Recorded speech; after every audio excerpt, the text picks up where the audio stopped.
Hello everyone, welcome back my YouTube channel math Guruji Dhananjay sir. आज हम UP triple SC पेट 2023 का ये पहली पाली में जो set question booklet number MN2 जो है उसका सॉल्यूशन बताने जा रहे हैं। उसको उसको जो आप लोग किए हैं उस आंसर शीट से आप उसमें मिला सकते हैं और जिसके द्वारा आप देख सकते हैं आपका कितना आंसर सही हुआ है और कितना आंसर गलत हुआ है। आइए हम देखते हैं पहला क्वेश्चन यहाँ पे ये देखिए पूछा गया है, अगले दशक में निम्नलिखित में से किस क्षेत्र में व्यापार को $100 मिलियन तक बढ़ाने के लिए भारत अमेरिका टास्क फोर्स की स्थापना की गई। तो किस क्षेत्र में टास्क फोर्स की स्थापना की गई डॉलर बढ़ाने के लिए? तो ये इलेक्ट्रॉनिक क्षेत्र में। किस क्षेत्र में? इलेक्ट्रॉनिक क्षेत्र में। तो इसका आंसर हो जाएगा इलेक्ट्रॉनिक्स। अगला क्वेश्चन देख लीजिए। अगला क्वेश्चन यहाँ पर दिया गया है कि विश्व का पहला 7 मिनट का कैंसर उपचार टीका किस देश में शुरू किया जाएगा? 7 मिनट का कैंसर उपचार टीका, तो ये हो जाएगा आपका इंग्लैंड हो जाएगा। ये क्या हो जाएगा? इंग्लैंड हो जाएगा। उससे अगला क्वेश्चन देख लीजिए। अगला क्वेश्चन ये दिया गया है, हाल ही में केंद्रीय सड़क परिवहन और राज्य मंत्री श्री नितिन गडकरी ने भारत में 3.5 टन तक के वाहनों के लिए वाहन सुरक्षा मानकों को बढ़ाकर सड़क सुरक्षा बढ़ाने के उद्देश्य से भारत NCAP लॉन्च किया। NCAP का पूर्ण रूप बताइए। तो इसका पूर्ण रूप है न्यू कार असेसमेंट प्रोग्राम। इसका आंसर क्या हो जाएगा? New car assessment programme. अब आइए हम देखते हैं क्वेश्चन नंबर 4। क्वेश्चन नंबर 4 में देख लीजिए, पूर्वोत्तर सीमांत रेलवे ने वर्ष के सूक्ष्म परियोजना के लिए PMI दक्षिण एशिया पुरस्कार जीता। यह परियोजना निम्नलिखित में से किस जानवर के जीवन को बचाने के लिए इंस्ट्रक्शन डिटेक्शन सिस्टम है? तो ये जो है ये हाथी को बचाने के लिए, किसके लिए? हाथी को बचाने के लिए है। उसके अगला क्वेश्चन देख लीजिए, हाल ही में भारतीय वायुसेना IAF की पश्चिमी वायु कमान द्वारा शुरू किए गए वार्षिक प्रशिक्षण अभ्यास का नाम बताइए। तो इसका अभ्यास का नाम क्या है? त्रिशूल है। इसका क्या है? त्रिशूल है। अगला क्वेश्चन देख लीजिए। इसमें दिया गया है, मेनम वन्य जीव अभयारण्य भारत के निम्नलिखित में से किस राज्य या केंद्र शासित प्रदेश में स्थित है? तो ये सिक्किम में है। ये किस में है? सिक्किम में है। अगला क्वेश्चन देख लीजिए। इसमें क्या दिया गया है, मध्य प्रदेश में लागू मुख्यमंत्री लाडली बहना योजना में महिलाओं के लिए आयु सीमा क्या है? तो इसका आयु सीमा जो है ये डी वाला सही है। आवेदन के कैलेंडर वर्ष में 1 जनवरी को 21 वर्ष पूरे कर लिए हों और 60 वर्ष से कम हो। उम्मीद है यहाँ क्वेश्चन नंबर 7 तक आप लोगों ने मिला लिया होगा। अब अगला क्वेश्चन देखिए। क्वेश्चन नंबर 8 देख लीजिए। 8 में क्या पूछा जा रहा है, भारतीय संघ के प्रधानमंत्री और अन्य मंत्रियों की नियुक्ति भारत के संविधान के डैश के तहत राष्ट्रपति द्वारा की जाती है। तो यहाँ पे ये हो जाएगा अनुच्छेद 75। क्या हो जाएगा? अनुच्छेद 75। अब अगला क्वेश्चन देख लीजिए, कुथु भारत के निम्नलिखित में से किस राज्य या केंद्र शासित प्रदेश में कुथम बलम मंदिर में प्रदर्शित एक सामाजिक धार्मिक कला है? तो ये किसमें है? केरल में। किसमें है? केरल में।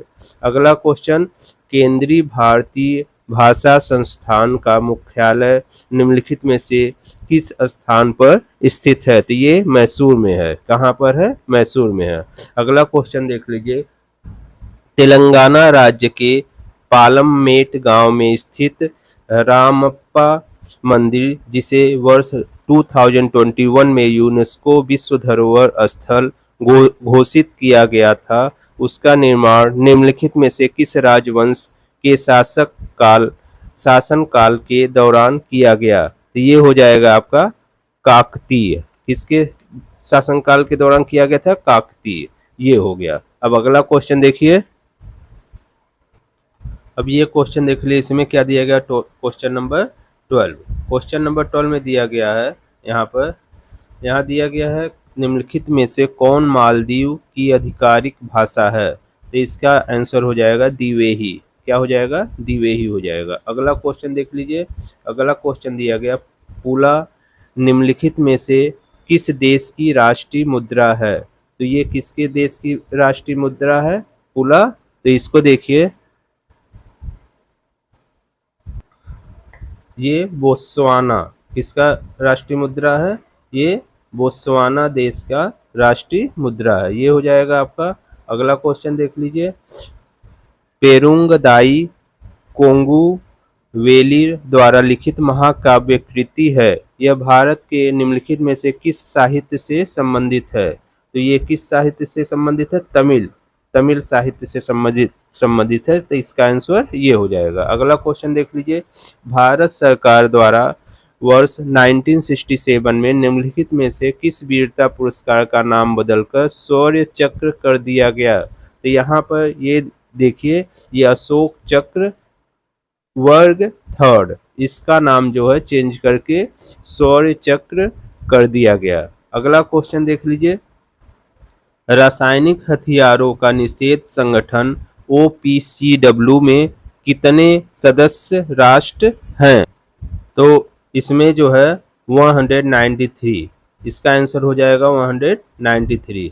ये 16 तक हो गया। अब उसके बाद क्वेश्चन नंबर 17 देख लीजिए। क्वेश्चन नंबर 17 में देखिए, यहाँ गद्यांश दिए गए हैं, उसको आप लोग पढ़ के तब आंसर यहाँ देना है 17 वाले में। तो क्या पूछा गया है गद्यांश पढ़ने के बाद, ये देखिएगा। लेखक के अनुसार शोषण का शिकार कौन लोग होते हैं, तो जो गद्यांश दिया गया उसके अनुसार जो है वस्तु एवं सेवाओं का उपयोग करने वाला उपभोक्ता समूह, तो इसका आंसर ये हो जाएगा।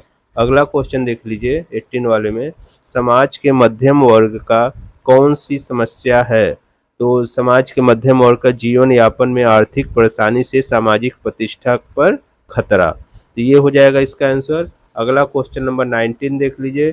19 में समाज उपयोगी ऊर्ध्वमुखी योजना से वंचित वर्ग के शोषण के लिए कौन उत्तरदायी है, तो इसका हो जाएगा समाज के मध्यम वर्ग और उच्च वर्ग, ये हो जाएगा। अगला क्वेश्चन देख लीजिए। शैक्षणिक और सांस्कृतिक शब्द किस व्याकरणिक इकाई से संबंधित है और किस प्रत्यय से मिलकर बने हैं, तो ये जो हो जाएगा विशेषण और विशेषण शब्द इक प्रत्यय से, किस प्रत्यय से? इक प्रत्यय से, तो इसका आंसर ये हो जाएगा। अगला क्वेश्चन नंबर 21 देख लीजिए। हमारे देश में समाज प्रयोगी ऊर्ध्वमुखी योजनाओं से वंचित वर्ग कौन सा है, तो ये है मलिन बस्तियों, फुटपाथ, सड़क तथा रेलवे लाइन के किनारे झोपड़ी डालकर रहने वाले अशिक्षित, दुर्बल और अशक्त लोगों का वर्ग, इसका आंसर ये हो जाएगा। ये क्वेश्चन नंबर 18 तक हो गया। अब उसका ये 21 तक हो गया। अब उसका 22 देख लीजिए। 22 भी एक गद्यांश वाले क्वेश्चन है, इसको देख लीजिए आप लोग। जैसे यहाँ दिया गया, विभिन्न स्थलों पर लोग भीख देने के लिए क्यों बाध्य हो जाते हैं, तो उनकी अपंगता, कुरूपता, अशक्तता, वृद्धावस्था आदि देखकर लोग भीख देने के लिए बाध्य हो जाते हैं, तो इसका आंसर ये हो जाएगा। अगला क्वेश्चन देख लीजिए 23। भीख न देकर भी दूसरों की मदद करने के लिए कौन सा विकल्प सही नहीं है?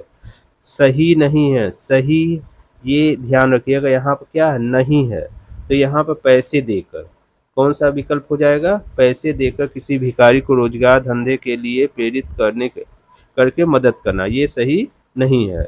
अगला क्वेश्चन देख लीजिए, क्वेश्चन नंबर ये 24। दान, पूर्ण और जीवन मुक्त में कौन सा समास है, तो दंड और तत्पुरुष समास है। कौन सा है? दंड और तत्पुरुष समास। अगला क्वेश्चन देख लीजिए। फिर खानदानी भिखारी कैसे होते हैं, खानदानी भिखारी कैसे होते हैं, तो ये जो है पीढ़ियों से मांगते हुए आते हैं, पुश्तैनी जगह होता है इनका, तो इनको खानदानी भिखारी कहते हैं। अगला क्वेश्चन देख लीजिए। क्या भिक्षावृत्ति देश की एक समस्या है? आपका इस विषय में क्या विचार है? तो भिक्षावृत्ति जो है देश की एक ज्वलंत समस्या है, और क्योंकि लोग इसको जानबूझकर अपना व्यवसाय बना रहे हैं, तो ये सही हो जाएगा। उम्मीद है 26 तक आप लोगों ने पेपर्स मिला लिया होगा। अब उसके बाद 27 वाला क्वेश्चन देखिए।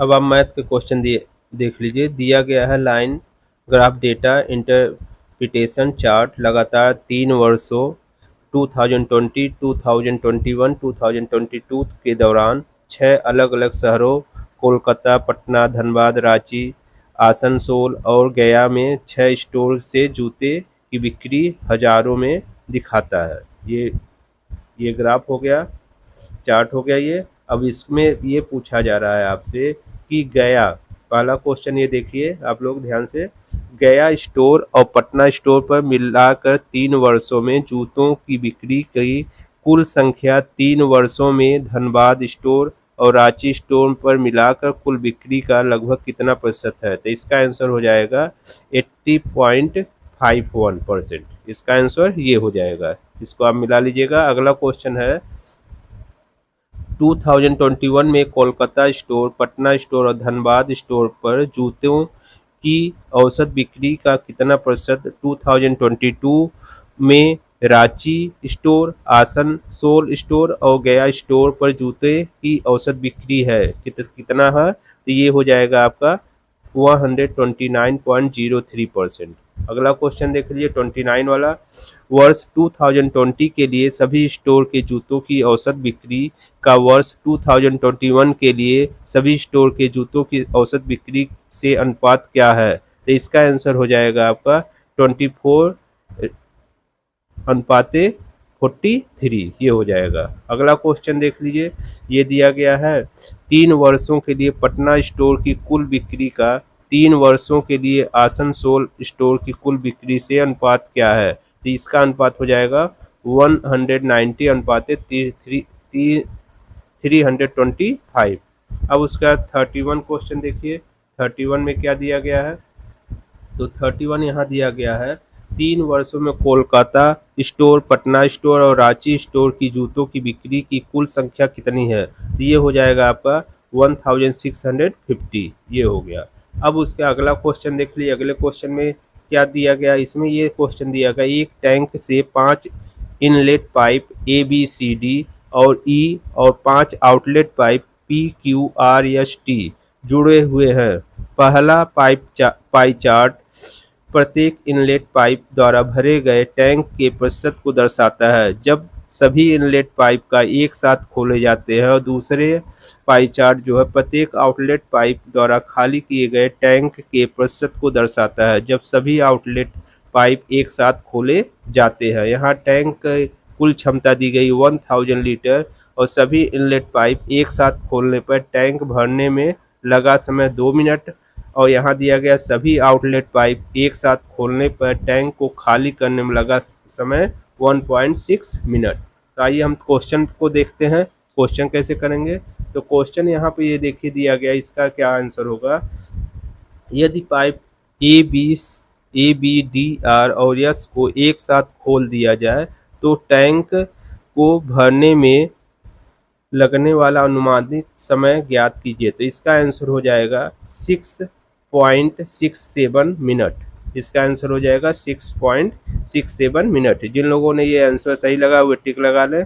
अब उसका क्वेश्चन नंबर 33 देख लीजिए। क्वेश्चन नंबर 33 में ये दिया गया, पाइप B और C द्वारा एक साथ टैंक को भरने में लिया गया समय पाइप A, D और E द्वारा एक साथ भरने में लगे समय से लगभग कितने मिनट अधिक है? तो ये हो जाएगा आपका ये 1.67 मिनट, ये आंसर हो जाएगा। अगला क्वेश्चन देख लिए 34 में क्या दिया गया है कि पाइप P और R द्वारा एक साथ टैंक खाली करने में लिए गए समय का पाइप Q, S और T द्वारा एक साथ टैंक खाली करने में लिए गए समय में अनुपात क्या होगा? तो इसका अनुपात हो जाएगा आपका 16:11। इसका आंसर ये हो जाएगा। उसका 35 वाला क्वेश्चन देख लीजिए। यदि सभी इनलेट पाइप और आउटलेट पाइप एक साथ खोल दिए जाएं तो पूरी टैंक खाली होने में लगने वाला समय ज्ञात कीजिए। तो इसका आंसर हो जाएगा 8 मिनट। कितना हो जाएगा? 8 मिनट। अगला क्वेश्चन देख लीजिए, ये 36 वाला, टैंक को भरने में अकेले पाइप सी द्वारा लिए गए समय और अकेले पाइप डी द्वारा लिए गए समय के योग का टैंक को खाली करने में अकेले पाइप आर द्वारा लिए गए समय और अकेले पाइप टी द्वारा लिए गए समय के योग के अनुपात ज्ञात कीजिए। तो इसका आंसर हो जाएगा ये 7:9। अब उसके बाद अगला तालिका चार्ट है, उसको आप लोग ध्यान से देखिए। इसमें ये दिया गया है कि तालिका ए तालिका 1 में 2020 में 5 देशों के कच्चे तेल का उत्पादन है, निर्यात और आयात को दर्शाती है, जबकि तालिका 2 जो है 2020 से 2022 तक कच्चे तेल के उत्पादन, निर्यात और आयात में प्रतिशत वृद्धि को दर्शाती है। तालिकाओं का अध्ययन करें और प्रश्नों का उत्तर दीजिए। यहाँ खपत इक्वल टू दिया गया है उत्पादन प्लस आयात माइनस निर्यात। अब आइए देखते हैं ये क्वेश्चन। इसमें क्या है, इसमें पहला क्वेश्चन ये दिया गया है यहाँ पर 37 में, ये तालिका दी गई है, तालिका नंबर 1। यहाँ देखिए तालिका नंबर 1 दिया गया है और ये तालिका नंबर 2 दिया गया है। अब उसका क्वेश्चन देखते हैं क्या पूछा जा रहा है। क्वेश्चन में ये पूछा जा रहा है, इसमें इसको ध्यान से देखिए। यहाँ पे ये पूछा जा रहा है कि 2022 में प्रत्येक 5 देशों के कच्चे तेल की औसत खपत क्या है। तो ये लिख देंगे, ये आंसर हो जाएगा 2054, ये आंसर हो जाएगा। अगला क्वेश्चन देख लीजिए। अगला क्वेश्चन ये है 2020 में 5 देशों का एक साथ निर्यात आयात अनुपात क्या है। तो इसका हो जाएगा 1। अगला क्वेश्चन 39 वाला, 2020 में प्रत्येक 5 देशों के कच्चे तेल की औसत खपत क्या है। तो इसका आंसर हो जाएगा ये 1680, ये हो गया। अब उसके बाद 40 वाला क्वेश्चन देखिए। 40 वाले में ये दिया गया 2022 में निम्नलिखित देशों में से किस देश का आयात खपत अनुपात सबसे अधिक है। तो ये लिख देंगे मालदीव। क्या लिख देंगे, मालदीव। अगला क्वेश्चन देख लीजिए। इसमें दिया गया है 2020 एंड 2022 तक कच्चे तेल की खपत में प्रतिशत वृद्धि निम्नलिखित में से किस देश में सबसे अधिक हुई। तो ये लिख देंगे बांग्लादेश। किस देश में, बांग्लादेश में। अब उसका अगला तालिका चार्ट में देखिए क्या दिया गया है। अगले तालिका चार्ट में ये कहा गया है अक्षय के पास 5000 लीटर शुद्ध दूध है और कुल दूध का 40% 6 अलग अलग व्यक्तियों ABCDEF को बेचता है और कुल दूध का शेष 60% वह अपनी दुकान में उपयोग करता है। प्रत्येक व्यक्ति ABCDE और F शुद्ध दूध में पानी मिलाते हैं। नीचे दी गई तालिका अक्षय द्वारा 6 अलग अलग व्यक्तियों को बेचे गए दूध की बिक्री को प्रतिशत के रूप में दर्शाती है और यह 6 व्यक्तियों में से प्रत्येक द्वारा शुद्ध दूध में पानी मिलाने के बाद पानी की सांद्रता को भी दर्शाती है। तो आइए हम देखते हैं क्वेश्चन कैसे सॉल्व करेंगे। तो यहाँ पर देखिए तालिका दिया गया है, तालिका दिया गया, इसमें व्यक्ति दिया गया है, यहाँ दूध की बिक्री और पानी की सांद्रता यहाँ दी गई है। अब उसका पहला क्वेश्चन का देखिए क्या आंसर होगा। पहले में व्यक्ति सी द्वारा मिलाए गए पानी की कुल मात्रा व्यक्ति ई द्वारा मिलाए गए पानी की कुल मात्रा का संबंधित अनुपात क्या होगा। तो ये हो जाएगा 3:17, 3:17। अब उसके बाद अगला क्वेश्चन 43 देख लीजिए। निम्नलिखित में से किसने शुद्ध दूध में सबसे कम मात्रा में पानी मिलाया, लीटर में बताना। तो ये लिख देंगे बी में, क्या हो जाएगा बी। अगला क्वेश्चन 44 वाला, मान लीजिए ए, बी और सी अपने घोल को एक पात्र में मिलाते हैं तो नए घोल में दूध की सांद्रता होगी लगभग कितना। तो ये हो जाएगा 83.55%। अगला क्वेश्चन ये दिया गया सभी व्यक्तियों द्वारा मिलकर कुल कितने लीटर पानी मिलाया गया। तो ये हो जाएगा आपका 456। अब उसके व्यक्ति ए और सी द्वारा मिलाए गए पानी की कुल मात्रा के बीच अंतर क्या होगा 65 लीटर। अब यहाँ 46 तक हो गया। अब उसका अगला क्वेश्चन देख लीजिए 47। अब आप अगला क्वेश्चन देख लीजिए। महावीर स्वामी को जिन के नाम से जाना जाने लगा, जिन का अर्थ क्या होता है। तो इसका अर्थ होता है विजेता, इसका अर्थ क्या हो जाएगा विजेता। अगला क्वेश्चन देख लीजिए। जैसा कि अशोक के शिलालेखों में उल्लेख किया गया है कि मौर्य साम्राज्य में राजधानी पाटलिपुत्र और अन्य 4 प्रांतीय केंद्रों सहित 5 प्रमुख राजनीतिक केंद्र थे। निम्नलिखित में कौन सा साहित्य प्रांतीय केंद्र नहीं था? तो ये इंद्रप्रस्थ नहीं था। ये आंसर हो जाएगा। अगला क्वेश्चन देख लीजिए। ऋग्वेद में विश्वामित्र नामक एक ऋषि और किन दो नदियों के बीच संवाद है? तो ये ब्यास और सतलुज। ये हो जाएगा। अगला क्वेश्चन देख लीजिए। शिवाजी की मृत्यु के बाद मराठा राज्य में प्रभावी शक्ति चित्पावन ब्राह्मणों के एक परिवार के पास थी, जिन्होंने शिवाजी के उत्तराधिकारियों को पेशवा या प्रधानमंत्री के रूप में सेवा दी थी। कौन सा शहर मराठा साम्राज्य की राजधानी बन गया? तो ये हो जाएगा पूना, जिसको पुणे भी कहते हैं। अगला क्वेश्चन देख लीजिए। ये 51 में क्या दिया गया है? इसमें है, निम्नलिखित में से किसने अपने सहयोगियों को यह महसूस करने के लिए प्रेरित किया था कि संविधान सभा ब्रिटिश निर्मित थी और ब्रिटिश योजनाओं पर काम कर रही थी, जैसा कि ब्रिटिश चाहते थे कि इस पर काम किया जाए? तो ये अब्दुल निस्तार। ये हो जाएगा। ये आंसर हो जाएगा। अगला क्वेश्चन देख लीजिए 52। चित्तरंजन दास और मोतीलाल नेहरू ने परिषद राजनीति में वापसी पर बहस करने के लिए कांग्रेस के भीतर निम्नलिखित में से किस राजनीतिक दल का गठन किया? तो स्वराज पार्टी। ये हो जाएगा। अगला क्वेश्चन देख लीजिए 53। 1722 में की सूबेदारी सवाई राजा जय सिंह को दी गई। सवाई राजा जय सिंह को दी गई। ये कहाँ, किसका? मालवा का। क्या? मालवा का। अगला क्वेश्चन 54 देख लीजिए। 54 में ये दिया गया, निम्नलिखित में से कौन खुदाई खिदमतगार का संस्थापक था और जिसे बादशाह खान के नाम से जाना जाता था? तो खान अब्दुल गफ्फार खान। ये आंसर हो जाएगा। अगला क्वेश्चन देख लीजिए। निम्न 1913 में हिंदुस्तान गदर पार्टी का मुख्यालय स्थित था सैन फ्रांसिस्को। ये आंसर हो जाएगा। अगला क्वेश्चन देख लीजिए 56। सीयू या सिरोय कुमुदिनी या लिली भारत के निम्नलिखित में से किस राज्य में पाई जाने वाली एकमात्र स्थलीय कुमुदिनी लिली है? तो ये मणिपुर। ये क्या हो जाएगा? मणिपुर। अगला क्वेश्चन देख ले 57। कांग्रेस का वह अधिवेशन जहां कहाँ हुआ था जिसमें महात्मा गांधी ने अन्य नेताओं को खिलाफत के साथ साथ स्वराज के समर्थन में असहयोग आंदोलन शुरू करने की आवश्यकता के बारे में आश्वस्त किया था? कोलकाता। ये क्या हो जाएगा? कोलकाता। अगला क्वेश्चन देख लिए। ये क्वेश्चन नंबर 58। क्वेश्चन नंबर 58 में क्या पूछा गया है? 58 में ये पूछा गया है, शीत ऋतु की शुरुआत में तमिलनाडु के तटीय क्षेत्रों में वर्षा का क्या कारण है? ये उत्तर पूर्वी वर्षा ऋतु मानसून। ये आंसर हो जाएगा। अगला क्वेश्चन 59 देख लीजिए। 59 में राजस्थान के जालौर जिले में किस प्रकार का ग्रेनाइट पाया जाता है? रोजी पिंक गुलाबी ग्रेनाइट। ये आंसर हो जाएगा। उसका 60 वाला क्वेश्चन देख लीजिए। पुर्तगालियों द्वारा निर्मित बंदेल चर्च भारत के निम्नलिखित में से किस राज्य केंद्र शासित प्रदेश में स्थित है? तो ये पश्चिम बंगाल में स्थित है।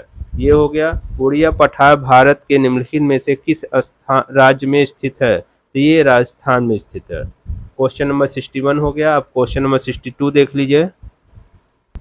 62 में निम्नलिखित में से कौन सा एक भारतीय श्रम कानून और सामाजिक सुरक्षा उपाय है जिसका उद्देश्य काम करने का अधिकार, राइट टू वर्क की गारंटी देता है? ये महात्मा गांधी राष्ट्रीय ग्रामीण रोजगार गारंटी। ये होगा। अगला क्वेश्चन देखिए 63 में, स्वर्ण क्रांति भारत में निम्नलिखित में से किस कृषि क्षेत्र में विकास के लिए जिम्मेदार है? तो ये बागवानी के लिए। ये किसके लिए? बागवानी के लिए। अगला क्वेश्चन देख लीजिए।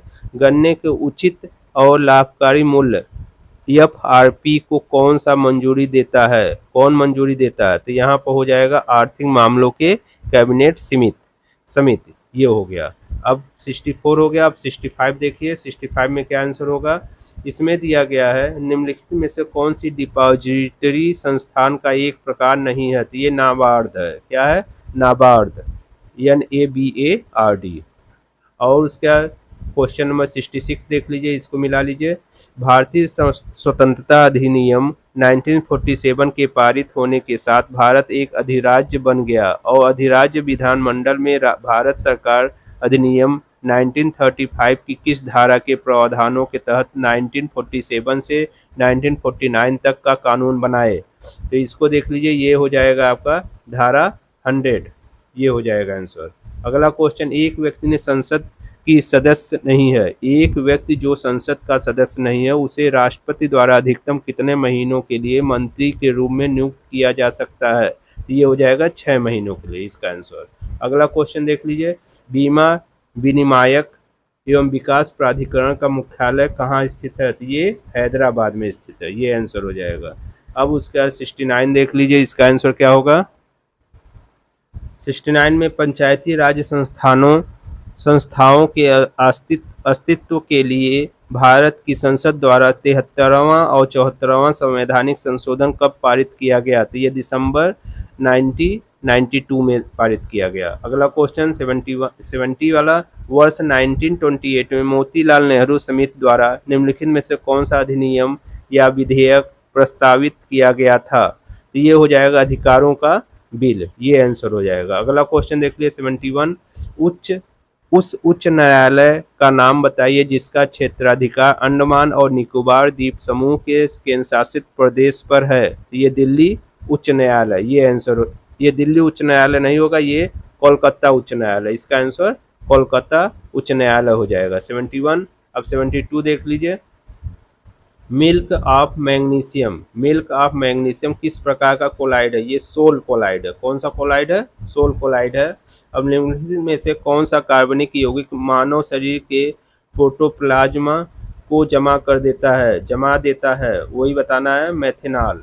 ये कौन सा कार्बनिक यौगिक है? मेथेनॉल है। 74 देख लीजिए, निम्नलिखित में से कौन सा आंतरिक और सौरमंडल में स्थित एकमात्र बौना ग्रह है? तो बौना ग्रह कौन सा है? प्लूटो, ये आंसर हो जाएगा। अगला क्वेश्चन, स्वर यंत्र के संबंध में निम्नलिखित में से कौन सा सही है? तो ये जो है इसमें स्वर रज्जु होते हैं, ये आंसर सही है। ये 75 हो गया। अब क्वेश्चन नंबर 76 देख लीजिए, क्वेश्चन नंबर 76 देख लीजिए, इंग्लैंड न्यूजीलैंड वनडे मैच में बारिश के कारण इंग्लैंड को जीत के लिए 48 ओवर में 324 रन चाहिए थी।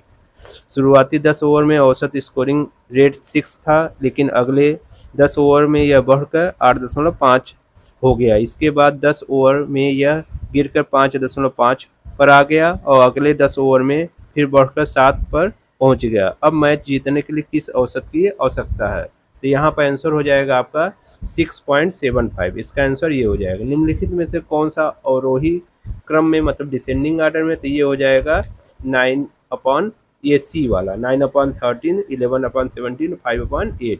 अगला है 78 में, इसका वर्गमूल क्या होगा? तो इसका वर्गमूल आज आपका हो जाएगा 0.34। अगला क्वेश्चन देख लीजिए 79 में, इसका आंसर क्या होगा? तो इसका आंसर 10 हो जाएगा। अगला क्वेश्चन, इसमें देख लीजिए, बिछुआ या नेटल की पत्तियों के चुभने वाले बालों में निम्नलिखित में से कौन सा अम्ल मौजूद है?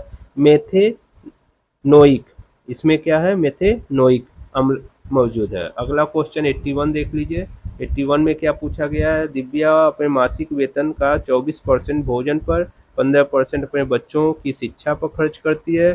शेष वेतन में से वह 25% मनोरंजन और 25% परिवहन में खर्च करती है। अब उसके पास 10,736 रुपये बचे हैं। दिव्या का मासिक वेतन कितना होगा? तो ये हो जाएगा आपका 32,000, ये आंसर हो जाएगा। अगला क्वेश्चन, होन और बिरवान के होत चीखते पात, लोकोक्ति का अर्थ निम्नलिखित में से क्या है? तो होनहार व्यक्तियों की प्रतिभा बचपन में ही दिखाई दे जाती है, ये आंसर हो जाएगा। अगला क्वेश्चन देख लीजिए 83, निम्नलिखित में से किस विकल्प में सभी शब्द पुल्लिंग है? तो ये प्लेटफॉर्म, प्राधिकरण और गिरोह, इसमें ये सभी शब्द क्या है? पुल्लिंग है। अगला क्वेश्चन, निम्नलिखित में से किस विकल्प में शुद्ध वाक्य है? तो ये शुद्ध वाक्य ये है, रमा ने अपने भाई से पुस्तक पढ़ने को कहा, ये हो गया।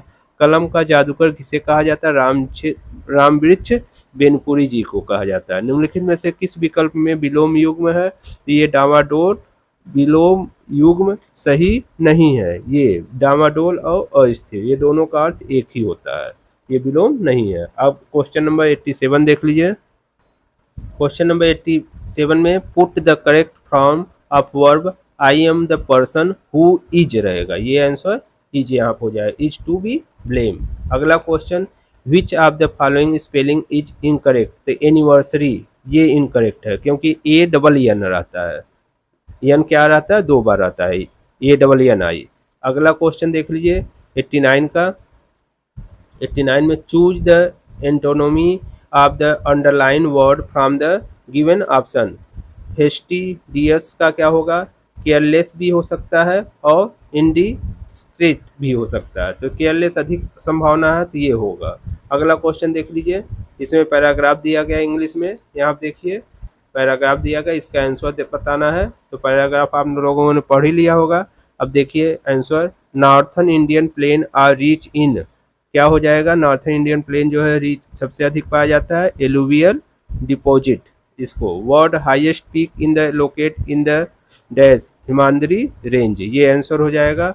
अब क्वेश्चन नंबर 92 देखिए, संख्याओं यहाँ दिया गया है 92, संख्याओं के दिए गए क्रम में से गलत संख्या ज्ञात कीजिए। तो ये गलत संख्या क्या है? 634।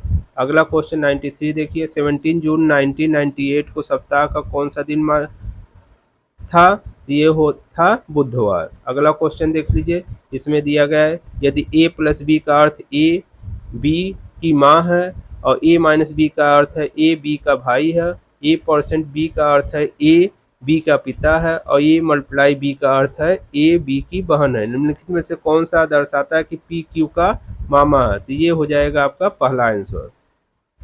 अगला क्वेश्चन 95 वाला देख लीजिए, निम्नलिखित में से कूट भाषा में ये दिया गया है प्लस को दर्शाता है, ये सिंबल जो है माइनस को, ये सिंबल डिवाइड को और ये सिंबल मल्टीप्लाई को दर्शाता है। तो इसमें कौन सा सही रहेगा? Find the answer of the following question, ये इतना नंबर आएगा, तो ये कौन सा रहेगा? ये 58 हो जाएगा। उम्मीद है 95 तक आप लोगों को अच्छे से आप लोगों ने मिला लिया होगा आंसर की। अब उसके बाद 96 देखिए, 96 में ये दिया गया, हाल ही में भारतीय गोल्फर शुभंकर शर्मा ने इंग्लैंड के मर्सीसाइड में रॉयल लिवरपूल गोल्फ क्लब में संयुक्त 8वें स्थान पर रहने के बाद ओपन में सर्वश्रेष्ठ परिणाम दर्ज किया। उन्हें किस वर्ष अर्जुन पुरस्कार से सम्मानित किया गया था? तो ये 2018 में सम्मानित किया गया, ये आंसर हो गया। अगला देखिए, यहाँ पर दिया गया, नीचे दिए गए प्रश्न में दो कथन और उसके बाद 1 और 2 क्रमिक 2 निष्कर्ष दिए गए हैं। आपको दिए गए दोनों कथनों को सत्य मानना है, भले ही वे सामान्य ज्ञात तथ्यों में भिन्न प्रतीत होते हों। निष्कर्षों को पढ़ें और फिर तय करें कि दिए गए निष्कर्षों में से कौन सा से सामान्य ज्ञात तथ्यों को नज़रअंदाज करते हुए दिए गए दो कथनों को तार्किक रूप से अनुसरण करता है या करते हैं। सभी डंडे बंदूक हैं और कुछ नावें डंडे नहीं हैं, तो इसमें कौन सा सही होगा? तो इसमें ये है, यदि न तो 1 और न ही सेकंड अनुसरण करता है, पहला आंसर हो जाएगा। अगला क्वेश्चन देख लीजिए 98 में क्या दिया गया? 98 में दिया गया, गुरुग्राम स्टार्टअप 20 के समापन समारोह के दौरान भारत में आधिकारिक तौर पर वर्ष 2024 के लिए निम्नलिखित में से किस देश को मसाल सौंपी गई थी? ये ब्राज़ील को सौंपी गई। किस देश को मसाल सौंपी गई थी? ब्राज़ील को, ये आंसर हो जाएगा। और 99, भारत के मुख्य न्यायाधीश CJI DY चंद्रचूड़ द्वारा निम्नलिखित द्वारा कौन सा पोर्टल लॉन्च किया गया जो अधिवक्ताओं, वादियों, नागरिकों को भारत के सर्वोच्च न्यायालय में प्रवेश के लिए QR कोड आधारित ई-पास का अनुरोध करने की अनुमति देता है? तो ये हो जाएगा सुस्वागतम। क्या हो जाएगा? सुस्वागतम, ये पोर्ट का उन्होंने लॉन्च किया। अगला क्वेश्चन देखिए, लास्ट वाला क्वेश्चन, भारत सरकार द्वारा संचालित निम्नलिखित में से कौन सा निगम Asia transition finance study group ATFSG में शामिल होने वाला पहला सदस्य है? Power finance corporation limited. उम्मीद है आप सभी लोगों ने अपने क्वेश्चन ये आंसर की में से इस आंसर की को मिला लिया होगा और आपको अब ये पता चल गया होगा, अनुमान लग गया होगा तो आप लोगों का कितना स्कोर आया है। अगर आप लोग अपना नाम और स्कोर अवश्य कमेंट बॉक्स में लिखिएगा ताकि ये रेशियो पता चल सके कि लगभग कितना % रेशियो जा रहा है। और अगर वीडियो पसंद आया, वीडियो को जरूर लाइक करिएगा और कमेंट भी करिएगा।